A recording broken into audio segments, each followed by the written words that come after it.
Nakakataba pong malaman na si Ma'am Ramos Ilan, si Ma'am Alma, ay bumubuti na ang kanyang pakiramdam, lalo na sa kanyang braso, kamay at paa, dahil sa mga tips natin na ginawa.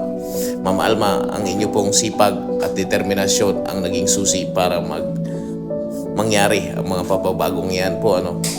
Ituloy nyo lang po ang inyong mga ginagawa, dahil ang bawat maliit na pagunlad ay malaking hakbang patungo sa inyong tuloy-tuloy po na recovery.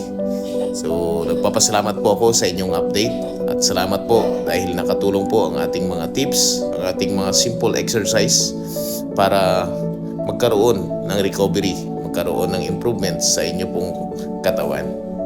So, alam ko po na dahil po yan sa inyong consistent at inyong determinasyon na gawin yung mga bagay na yan.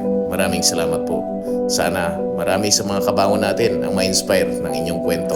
At sa mga kabangon natin dyan na parehas ang naranasan kay Ma'am Alma, pakishare po para malaman marami po sa mga kabangon natin ang ma-inspire din at magkaroon ng unti-unting pagunlad at recovery.